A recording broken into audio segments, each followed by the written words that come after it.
Kaya magandang hapon po sa bawat isa po sa atin at welcome po muli dito sa daily Facebook Live natin sa Rema Fields. So last week ay nagkaroon po tayo ng training sa Malolos at marami po tayong natutunan at na-experience natin ang presence ng Lord. So kahapon po ay nag-start tayong mag-recap kung ano ba yung mga bagay na itinuro sa atin during training. So kahapon, sinimulan ni Pastor Ryan, nabanggit ka po niya na ang bawat ginagawa natin or ang bawat pagpapagal natin sa Panginoon ay hindi nasasayang. So binigyan niya ng diin yung about sa travel, na kung gaano kahalaga ang travel sa atin, sa bawat Kristiyano at sa ating mga manggagawa.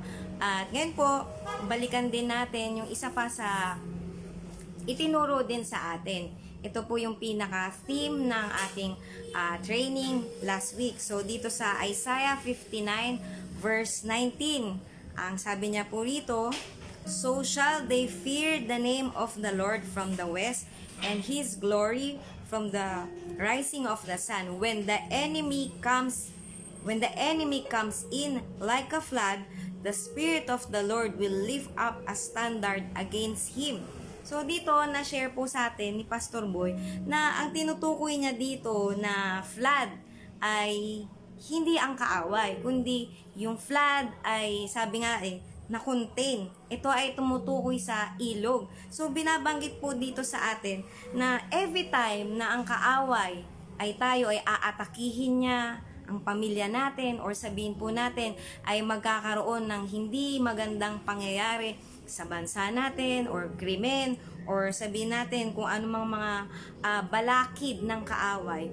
Ang Diyos, ang sabi niya dito sa binasa natin, will lift up a standard. At itong standard nga po na ito na binabanggit sa atin ay ang Diyos ay maglalagay ng mga hadlang. At paano nga po ba natin mahahadlangan yung mga bagay na pag-atake sa atin ng kaaway? Yun ay kapag tayo ay nagsimulang manalangin. At ang sabi niya, like a flood. At itong flood na ito, sabi niya, yung kagaya ng ang pagpupuri ng bawat Kristiyano, kapag ka nagsama-sama ito, yung ating pagpupuri, panalangin sa Diyos, kagaya ito ng isang baha na mag-aapaw. At kaya nitong labanan at hadlangan ang anumang gawa sa atin ng kaaway. Kaya nga po napakahalaga sa buhay nating mga Kristiyano, yung tayo ay manalangin palagi sa Panginoon. At higit sa lahat, yung alam natin kung paano natin purihin ang Diyos. Last camping nga, patuloy na binabanggit po sa atin yung perfected praise, na kahit hindi na maganda yung nangyayari sa'yo, maaring may mga atake ng kaaway sa personal na buhay, sa ministry, sa pamilya, pero ang Diyos hindi niya papayagan na tayo ay magiging talunan, kundi ang Diyos ay nag-iwan po sa atin ng weapon kung paano natin mapaglalabanan yung bawat ginagawa sa atin ng kaaway. Ito ay kapag nagsimula tayong manalangin at purihin po ang Diyos. Gaano nga ba kalaki ang nagagawa ng pagpupuri natin? Yan. Diba nga po meron tayong kanta sabi niya, buhay ko nang purihin ka. Hindi pwede na sa atin mga Kristiyano, ang pagpupuri ay parte lang ng buhay mo, kundi sabi niya, buhay ko nang purihin ka, kundi ito ay buhay mo na. Ito ay lagi mong ginagawa, ito ay nasa sa iyo. Ang pagpupuri, na kahit pa sabihin natin walang dahilan para purihin ng Panginoon, minsan sabihin natin, paano ko ba pupurihin ng Diyos kung puro problema yung dumarating sa buhay ko, kung merong may sakit sa pamilya ko or financially o kung ano-ano pa man. Pero ang Diyos, kahit pa sabihin natin hindi po maganda ang nangyayari sa buhay natin, ang Diyos ay worthy pa rin na purihin. Bakit? Kasi ano man ang mangyari sa buhay natin, ang Diyos ay hindi po nagbabago.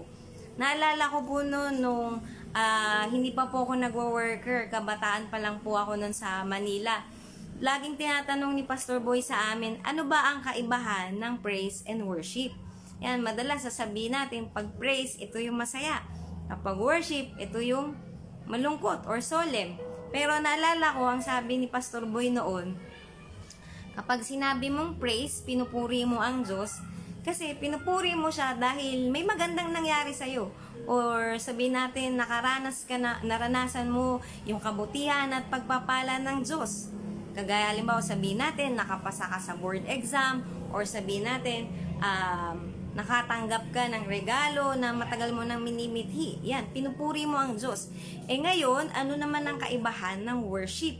Yan, naalala ko, ang sabi po nun ni Pastor, ang worship, may problema ka o wala, masaya man o malungkot ang pinagdadaanan mo, rough road man yan or straight path ang dinadaanan mo, mag-worship ka kasi dahilan sa siya ay Diyos.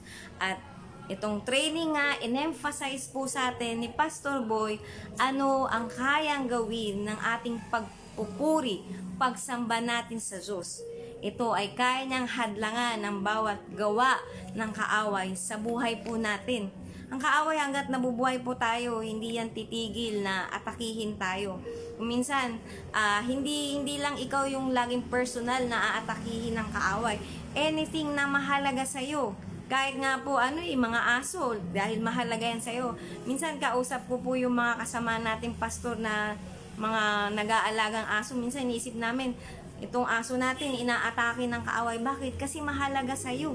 So, ang kaaway, dahilan sa hindi ka niya totally mapabagsak, ikaw personally, or ikaw bilang sa sarili mo. Yung mga bagay na mahalaga sa'yo, ito yung aatakihin niya para nakawin yung joy natin, yung peace natin. At kapag yan ay nakuha na po ng kaaway, ay tayo ay matatalo. Kaya nga, dito papasok yung kahalagahan ng pananalangin at pagpupuri natin sa Diyos.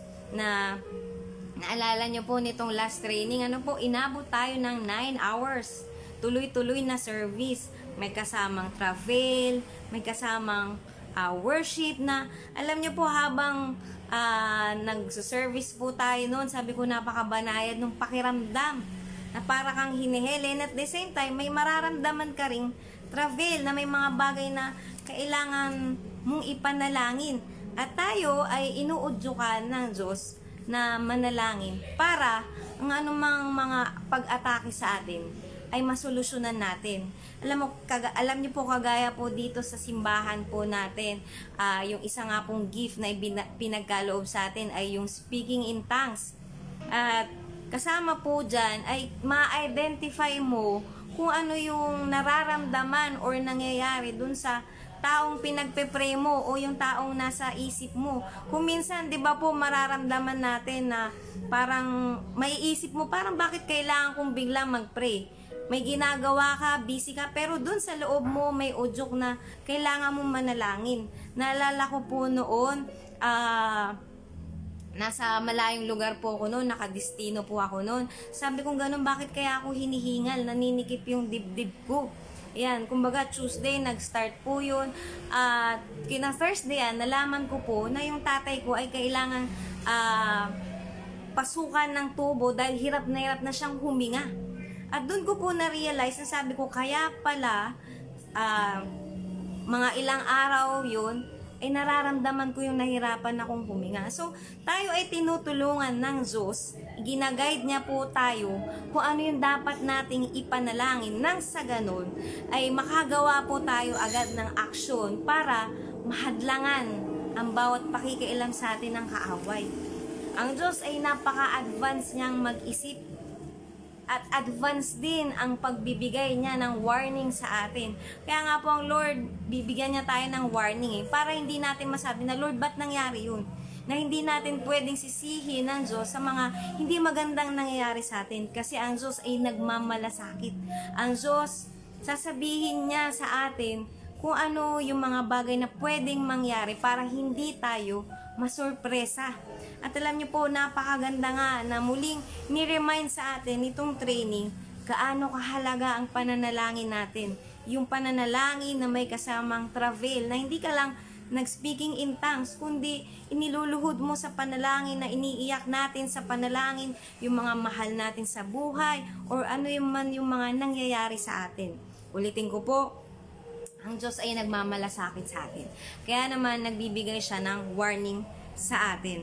At alam niyo po, itong tinuro sa atin ni Pastor Boy, itong Isaiah 59:19, habang binabasa po natin ito, sabi ko yung flood na yun, kasi sabi ni Pastor Boy, yung like a flood, sabi niya, hindi ito yung kaaway, kundi like a flood, ang pagpupuri at pananalangin natin ay magfo-flow, mag-aapaw, para mahadlangan ang gawa sa atin ng kaaway.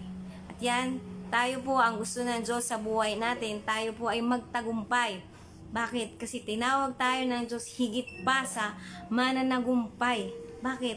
Nais ng Panginoon sa bawat plano ng kaaway na pag-atake sa atin, alam natin kung paano po natin mapagtatagumpayan. Kasi kapag tayo ay walang koneksyon sa Diyos, yung mga bagay na kailangan natin gawin, hindi natin magagawa eh. Alam niyo po kanina, naliligo ko, biglang nawalan ng kuryente. Sabi ko, ba't nawalan ng kuryente? Magla-live mamaya. Iniisip ko ganyan, pag walang kuryente, walang connection ng wifi, madilim, walang ilaw. So, kailangan may connection ka. Kasi nakaasa ka dun sa connection mo dun sa kuryente para magawa mo lahat yun. At in the same way, tayo po ay kailangan nakakonect sa Diyos. Kasi tayo ay nakaasa sa pagkilos ng Diyos sa buhay po natin. At ang Panginoon natin, para manatili ang connection natin sa Diyos, napakahalaga ng ating pananalangin at pagpupuri sa Kanya.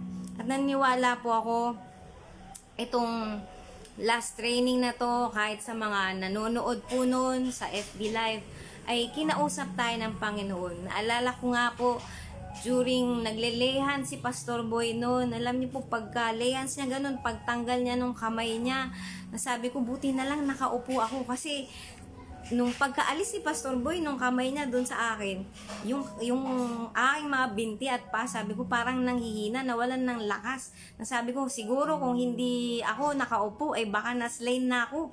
At habang kumikilos po ang presence ng Lord, may pangungusap ang Diyos. Naalala ko nga nun yung sabi ni Pastor Boy, habang malakas ang presence ng Panginoon, sabi niya, ito ang sinasabi ng Espiritu ng Diyos. May linya po doon na hindi ko makakalimutan. At ang sabi niya doon, ikaw ang pinadala ko dyan, wag mong ibigay yan sa iba dahil ikaw ang pinadala ko. Alam niyo po, nung narinig ko po yun, sabi ko, Lord, alam ko para sa akin yung mensahe na yun. At naniwala ko sa iba din pong mga nakarinig nun. Minsan may isip natin na, kaya ko ba dito sa lugar na pinagdeployan ko? O kaya ko ba na mapagtagumpayan itong pinagdaraanan ko? O kaya ko ba na lagpasan yung sitwasyon na ito? Kung minsan bumababa yung kumpiyansa natin dun sa sarili natin na kaya ko ba? Kakayanin ko ba? Pero napakaganda ng ginawa ng Lord. Nung narinig ko po yun, sabi ko, Lord, naniwala akong kasama kita kahit saan mo ko dalhin. Kasi sabi niya doon, ikaw ang pinadala ko.